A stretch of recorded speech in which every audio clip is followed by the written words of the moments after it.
Hola, soy Amanda Cano, madre de Nicolás, un joven de 15 años con autismo que ha transformado mi vida.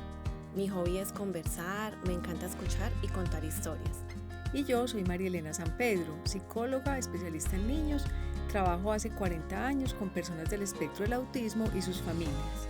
El objetivo de este podcast es mitigar el sentimiento de soledad y confusión que atravesamos tantas familias con un hijo con TEA, compartiendo nuestras experiencias y reflexiones.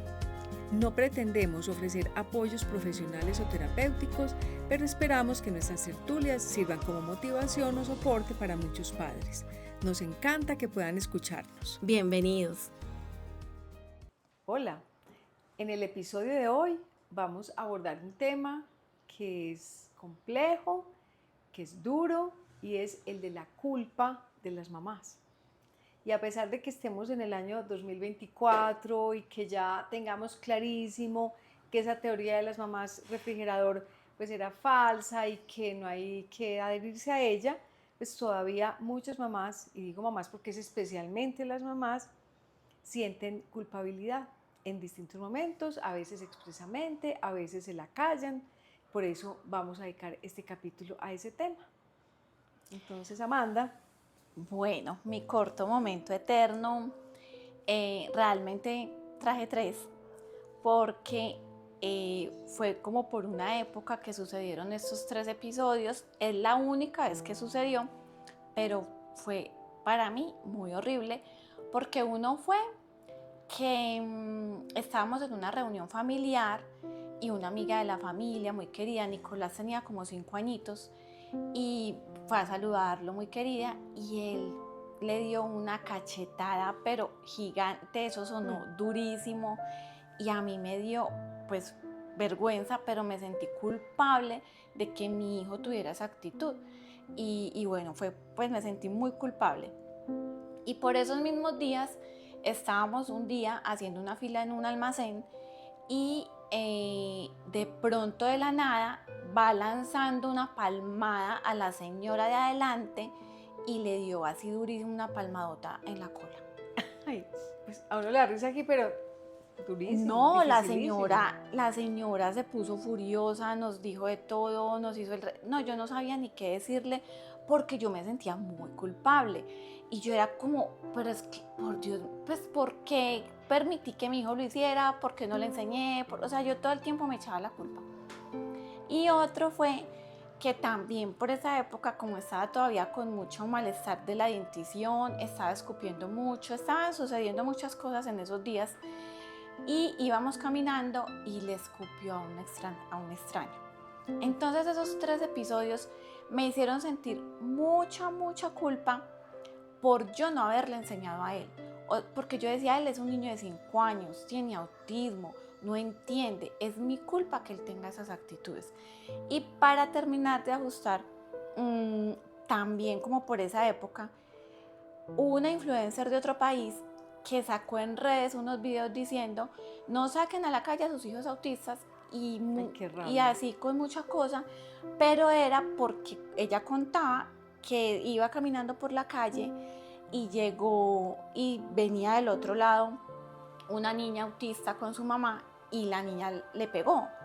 Y entonces lo que decía esa influencer era, ¿por qué me tengo que aguantar que me peguen? Que porque tiene autismo. Si tu hijo no es capaz de salir a la calle sin pegarle a nadie, pues no lo saques. Y a mí ese mensaje en ese momento, yo dije, tiene razón. O sea, yo tengo la culpa de que mi hijo, de que pasó eso con mi hijo. Pues la culpa es mía, de nadie más. Tremendo. Bueno, y hoy, 10 años más tarde, ¿qué piensas de la culpa que sentiste en ese momento? Bueno, ya pienso que con todo lo que hemos ido aprendiendo y viviendo en todos estos años, estoy convencida que es que yo no tenía cómo prever esas situaciones. O sea, yo cómo iba a saber que eso iba a suceder si además no era costumbre. Y de hecho, como sucedieron los 3 episodios, más o menos, digamos que en 2 meses, en el rango de 2 meses ocurrieran los 3 episodios, ahí, pues gracias a que eso ocurrió, supimos que teníamos que entender qué estaba pasando, buscar el motivo y empezar a enseñarle, pero si eso no hubiera pasado, no nos hubiéramos dado cuenta que había la necesidad de enseñarlo. O sea, en ese momento yo me echaba la culpa porque no le había enseñado, pero si nunca había pasado. Entonces, hoy, 10 años después, pienso es eso, es que yo no podía preverlo. Eh, pero eso lo veo es ahora, 10 años después. Y en últimas, así ha pasado durante todos estos años una cantidad de situaciones que solo nos damos cuenta cuando ocurren. Y ya es pues cómo reaccionamos o qué acciones tomamos más bien frente a cuando el suceso ocurre. Pero creería pues que si me devolviera, me quitaría esa culpa tan horrible que sentí en ese momento. Claro, o sea, es como ese sentimiento de que hay que mirar hacia adelante, o sea, el rescato de lo que tú dices eso, ¿sí? Obvio que uno se siente mal, porque yo creo que es imposible uno sentirse indiferente a ese hecho de que él le pegó o escupió a alguien, entonces es entender que eso es molesto, pero cuando tú dices es más entender qué había que hacer y hacer un aprendizaje, entonces me parece súper valioso, o sea, es pararse en esos eventos y mirar hacia adelante de manera proactiva, entender qué ha pasado, entender qué se debe hacer en adelante. Sí, me recuerda también esta canción de este mexicano Carlos Rivera. ¿Carlos Rivera es? Sí. El hubiera no existe. Por cierto, muy buena. Porque es eso, o sea, nos quedamos mucho en si lloviera, y es de verdad, o sea, el hubiera no existe. O sea, yo creo que es demasiado importante entender que en un momento dado, pues uno ora con lo que tiene, como puede, pero que la idea entonces es más que quedarse en el látigo, en darnos látigo, es tratar de pensar qué puedo aprender, ¿cierto? ¿Qué puedo aprender? Entonces, te pregunto, si el empezar tú a hacer esa reflexión, el empezar en lo sucesivo, a más bien tratar de encontrar qué puedes aprender de esa circunstancia, en adelante, qué puedes seguir haciendo, eso te ha ayudado con esos sentimientos de culpa. Sí, digamos en el sentido que ya no me quedo tanto tiempo dándome látigo, porque es que me pasaba que yo decía, no, pero yo por qué lo permití, pero yo por qué no le enseñé, pero yo por qué hice, con los 3 episodios que les cuento y con otra cantidad de sucesos. Ya he ido entendiendo, además que me funciona, pues cuando digo, bueno, entonces viro hacia adelante, ¿qué voy a hacer? Y me funciona. Pero te tengo que confesar que no es que no me pase, o sea, a mí hoy en día todavía llegan muchos momentos de culpa a mi vida por diferentes sucesos que ocurran y me siento culpable. ¿Qué pasa? Que me pasa más rápido, o sea, ya no me quedo ahí, ay, pero ¿por qué? ¿Pero qué es lo que no hice? Pero yo la embarré, pero me quedó grande, porque yo me quedo grande, me quedo grande. No, ya no me quedo tanto tiempo ahí, pero la verdad sí me ocurre que me sienta culpable. Ahora, no sé, o sea, es posible que nunca me vaya a sentir culpable, o sea. No, es que mira, yo vuelvo y te digo, no sé si estamos hablando en ese caso de culpabilidad, porque una cosa es ya pensar en que podamos llegar a ser indiferentes, Amanda, o sea, es que yo no creo que tampoco sea bueno eso, o sea, yo lo que veo es que tú eres una mamá responsable, ¿sí? Y que asumes esa responsabilidad de enseñarle nuevas habilidades o nuevas conductas a tu hijo. Entonces yo no creo que dejar de sentirse culpable signifique indiferencia, no, es la manera como tú te hablas a ti misma, la manera como tú experimentas y vives esa circunstancia de que él haya gritado, pegado, se haya alterado, ¿cierto? Es tratar de pensar más, como decíamos ahora, de manera proactiva. Mira, yo la verdad le tengo mucho miedo a la culpa, eso suena como gracioso, pero es verdad, porque creo que no es para nada constructiva, o sea, pienso que es muy destructiva en lo personal y también he visto que muchas veces los sentimientos de culpa se traducen en sobreprotección, o sea, a veces papás o mamás que se sienten culpables, hay distintos tipos de culpa, que estamos hablando de la culpa por un comportamiento, por un comportamiento pues que ya, digamos, se puede volver repetitivo. Entonces lo tratan de suplir, o incluso a veces la culpa por cierta atribución que le hacen de la condición de su hijo a algo de ellos, esa culpabilidad se traduce en sobreprotección, en tratar de darle gusto en todo, en cederle en todo, y eso sí que es dañino. Entonces, pues me parece que es importante tratar de mirarlo, no en términos de todo o nada, de que nunca me puedo sentir mal, sino más bien decir, asumo en que puedo ser responsable, que debo aprender de eso para seguirlo haciendo distinto en lo sucesivo. Lo que pasa es que hay que tener razón en como en las diferentes causas de la culpa, porque en mi caso yo me he sentido muchas veces culpable, principalmente por errores que cometo. O sea, yo en estos 15 años de crianza he cometido muchísimos errores. Entonces, eso ha sido como lo principal que me ha hecho sentir culpable. O por cosas que he dejado de hacer, porque hay cosas que sí suceden y yo digo, ay, yo sabía, o sea, yo sí lo pude haber evitado. Pero conversando con otras familias, he escuchado principalmente en las mamás que se sienten culpables por el diagnóstico. O sea, dicen, mi hijo tiene autismo por mi culpa. O por la falta de tiempo. Hay muchas mamás que se sienten muy culpables por no dedicarles el tiempo suficiente a sus hijos. Mira, yo creo que son dos temas diferentes, pero te digo la verdad que a mí, al menos como profesional, no me ha tocado tanto que nos expresen los papás la culpa por el diagnóstico de su hijo, o sea, sentirse verdaderamente como culpables por el hecho de que su hijo tenga autismo. Te soy muy sincera, y 40 años más tarde, y no es frecuente que nos lo digan. Imagínate que yo sí, mucho. Yo no sé si de pronto será porque, digamos, yo converso con mamás, es más en ambientes pues de amistad y relajados, no en ambientes terapéuticos, y muchas me lo han manifestado. Y después de que hicimos el episodio donde invitamos a Vanina, que Vanina nos lo dijo, me encontré varias que me decían, ay, sí, ese testimonio de ella me identifiqué mucho. Yo, por ejemplo, una me decía, yo he creído que como yo me tomaba mis traguitos y rumbeaba y no sabía que estaba en embarazo, cuando me enteré que estaba en embarazo yo había tomado licor y yo siempre me he sentido culpable porque creo que fue por eso el autismo. Otras me han dicho, ay, es que yo me cateaba mucho, pues comía mucho dulce, comía mucha grasa, me alimentaba muy mal y yo creo que fue por eso. O yo tenía muy malos hábitos. O sea, de verdad que han sido bastanticas las que sí me han manifestado sentirse culpables por el diagnóstico. Tenaz. Ahí pienso varias cosas.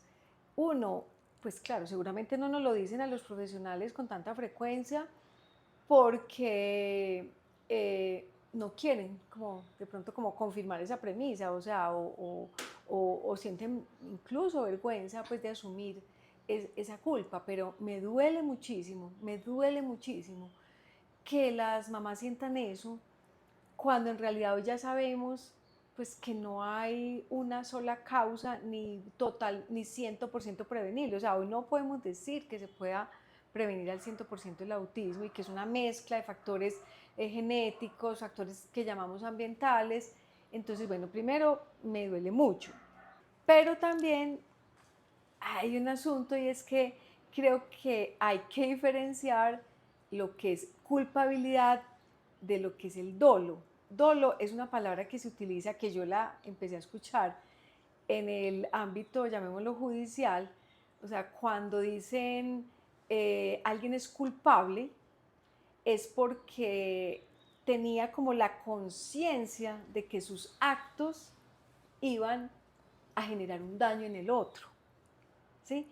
Y yo estoy segura de que es que puedo decir que en todos los casos o en la inmensa mayoría, las mamás no van a hacer algo conscientemente pensando en que eso le va a hacer daño a su hijo o a su hijo en potencia. O sea, yo no creo que haya esa conciencia de que eso puede generar un daño, que le quieran hacer daño a su hijo. Pues es que a mí me pasó. que por ejemplo, cuando quedé en embarazo, me decían, ya te estabas preparando, ya estabas tomando el ácido fólico. Y yo, ¿y qué es eso? O sea, yo no sabía qué era el ácido fólico. Yo conocí el ácido fólico cuando empecé los controles prenatales y el médico me lo ordenó, ¿cierto? Pero antes no. Y luego me doy cuenta de mujeres que de antes empiezan a preparar el cuerpo, a tomar ácido fólico y otras cosas. Y yo ni siquiera sabía y yo me alcancé a sentir culpable. Yo, ay, no, ¿cómo así? Yo debía haber sabido.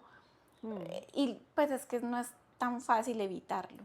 Sí, pero mírame que yo ahí pienso, pues en realidad quien se debía sentir culpable entonces eran los ginecólogos por no haber, por no haberte dado esa información. Pero mira, es como también el asunto de que es como si siempre tuviéramos que encontrar un culpable. O sea, ¿por qué si un chico nace con autismo, por qué hay que buscar un culpable? Pero es que en últimas también yo creo que va siendo un poquito cultural, o sea, como que aplica para todo, diría yo.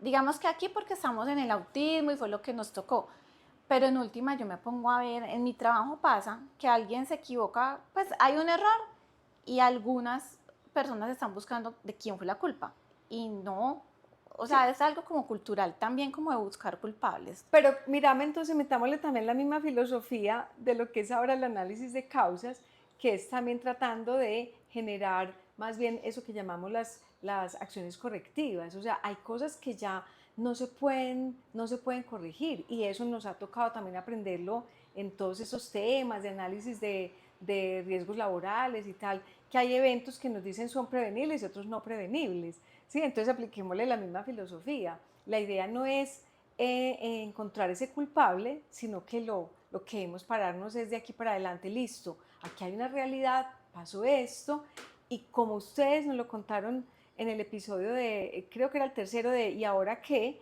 Listo, entonces tenemos un hijo con autismo, ¿ahora qué? ¿Qué podemos hacer? Lo que pasa es que esa es, digamos, tu posición, pero yo sé de mamás, no fue mi caso, pero sé de mamás, además, generalmente mamás, no recuerdo que haya escuchado de parte de un hombre como eso, pero sí mamás que los mismos profesionales le han dicho es que es culpa suya y que el mismo profesional le ha dicho, es que si usted no hubiera hecho esto, o si usted no hubiera hecho aquello, o si usted se cuidara más, entonces también muy difícil porque si el mismo profesional le está echando la culpa, entonces... No, terrible, ve, yo te digo, me da, como decimos, pena ajena. O sea, de verdad que eso no debería suceder. O sea, los profesionales deberíamos siempre estar en el papel de entender, de ayudar, de generar esas estrategias para que ustedes, las familias, tengan más herramientas para manejar las situaciones. Pero definitivamente lo que digo es, la culpa no ayuda y ojalá pues de verdad cada vez encontremos profesionales más empáticos que más bien busquen maneras de ayudar. Culpar no ayuda, ni culparse ayuda. De todas maneras, yo por ejemplo en el episodio pasado les decía que he sentido que hay profesionales como que siento como una falta de empatía frente a lo que yo tengo que hacer. Entonces también he sentido un poquito como de juzgamiento o por lo menos pues sí, soy yo la que me siento como culpable de no tener el tiempo para hacer las tareas que el profesional me asigna, de no tener el tiempo, pues como de pronto tengo épocas que siento que le dedico más tiempo al trabajo que a Nicolás. Entonces, pues también muy complejo. Sí, es complejo. Lo que pasa es que yo creo que es de parte y parte, como tratar de, bueno, entender cuál es como la necesidad, o sea, qué es la situación que pretendemos resolver, como decimos, en vez de señalar la culpa. Pero nosotros yo creo que también tenemos que ser estratégicos. O sea, si queremos, a ver, por ejemplo, suponte que en este momento Nicolás tuviera sobrepeso.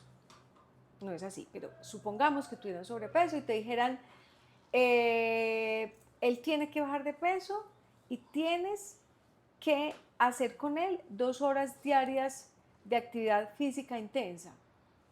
¿Tú podrías cumplir con esa recomendación? No, o sea, en ese ejemplo, que claro está es ficticio, yo no podría. O sea, 2 horas diarias de actividad física, no puedo.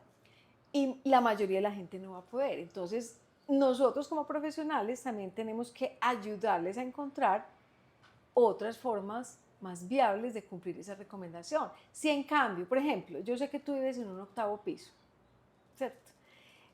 Si pensamos en la estrategia de que volvamos a Nicolás el portero, ¿sí? Ajá. Y que no sé cómo hagamos el simulacro o generemos alguna acción para que ese ascensor no funcione, ¿sí? O le planteamos que está malo y que hay que subir y bajar por las escaleras. Subir y bajar escaleras varias veces al día, ¿eso sí lo podría hacer Nicolás? Claro, claro, ya, incluso hoy en día con la formación que tenemos, como que incluiríamos dentro de esa rutina diaria esos momentos específicos en que va a hacer una actividad común y corriente que le requiera subir y bajar las escalas.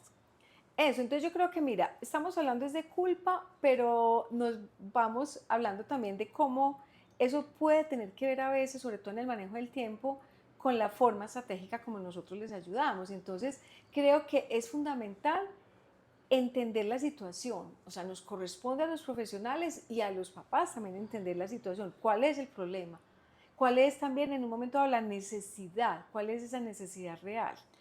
Y de allí entonces mirar formas viables de poder resolver esa situación sin entrar en la culpabilización, nosotros sin culparlos y ustedes sin simplemente echarse el látigo, que es también lo que digo, a veces el látigo solo es como un disco rayado de, ay, es que yo no soy capaz, yo no soy capaz, yo Pero no es que puedo. sabes que eso que tocas de la responsabilidad me gusta, esa palabra responsabilidad, porque es que en últimas también como padres somos responsables de la crianza. O sea, yo muchas veces incluso con Leo lo converso y es, bueno, nosotros hoy en día Nicolás no está escolarizado, que quizá será un tema del cual hablaremos después, pero si estuviera escolarizado estoy segura que tendríamos una cantidad de tareas de la escuela como tal. De hecho, yo veo, digamos, de cerca cómo son mi hermano y mi cuñada con mi sobrina que tiene 10 años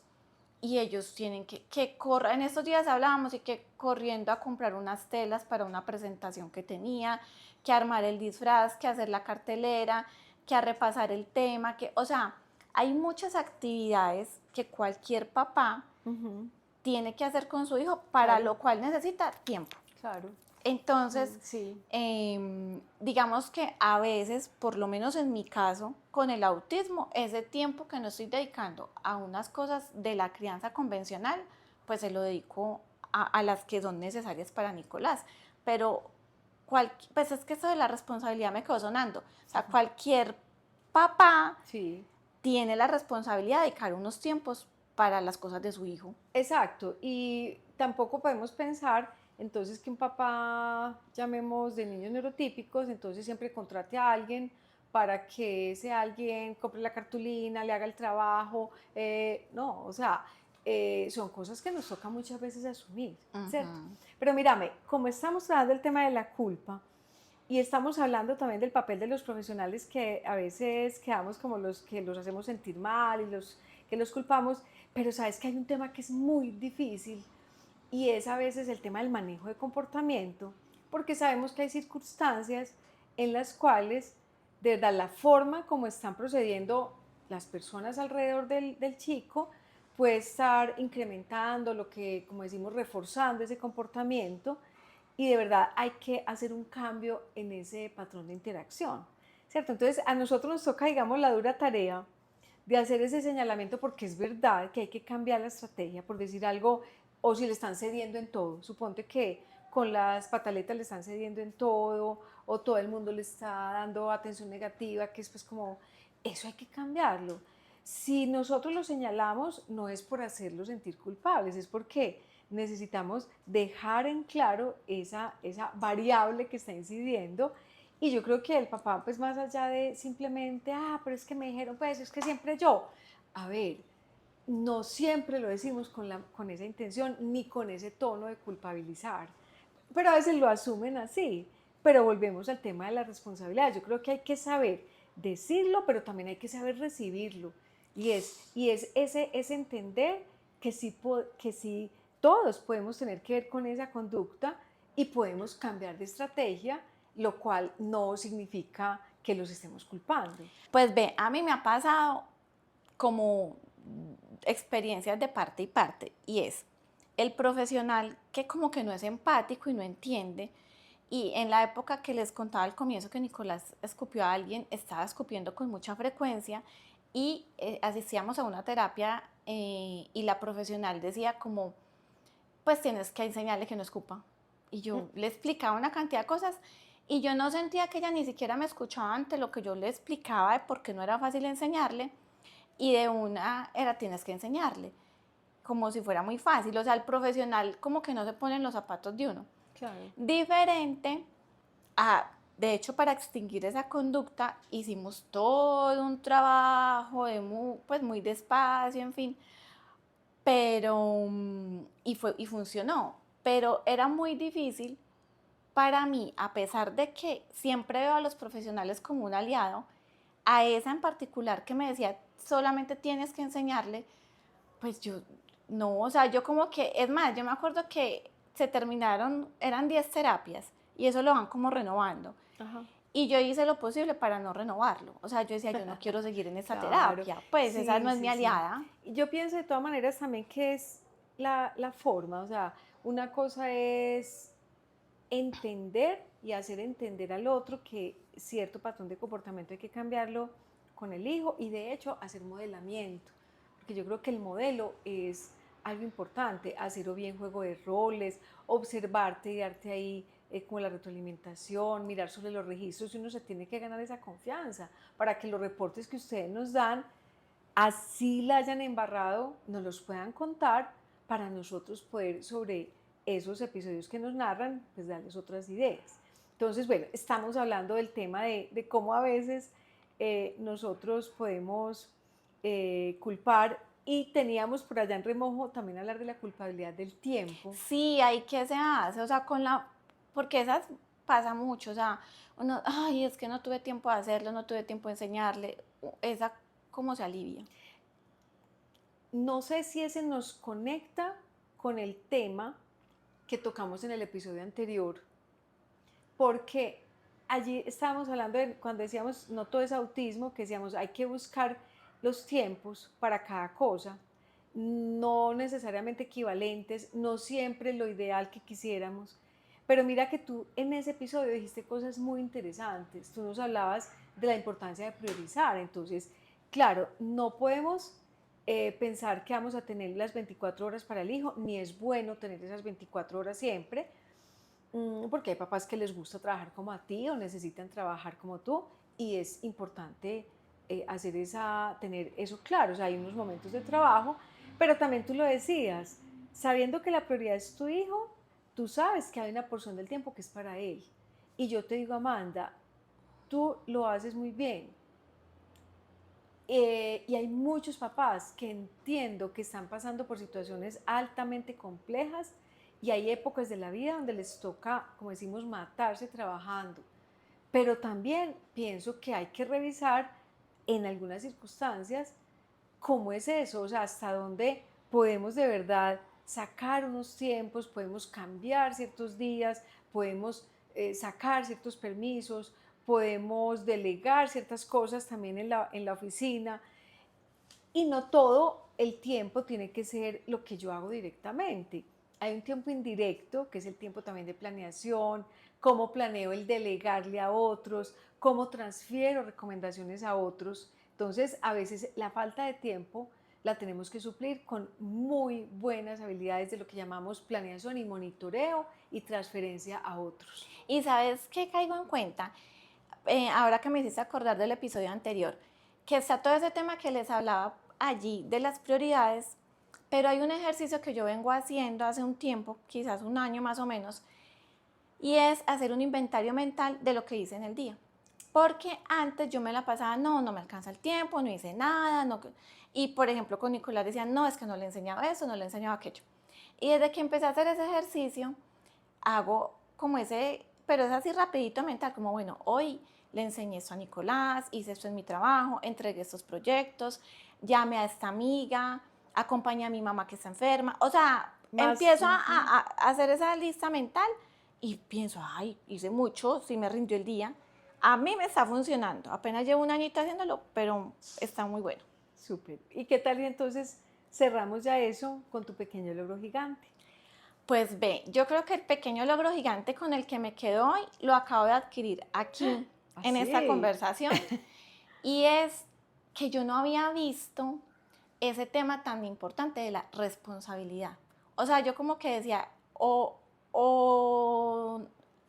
me tengo que relajar del todo y no sentirme culpable nunca, o cómo hago que es que me siento muchas veces culpable, pero con lo que explicaste de la responsabilidad, me quedo con que es como intentar llegar quizás al ese equilibrio donde no soy indiferente, lo que soy es responsable, cuando me siento culpable miro hacia adelante, cumplo con mi responsabilidad y bueno, creería que eso es lo que me llevo. Excelente. Entonces yo creo que eso mismo nos empata como con las conclusiones.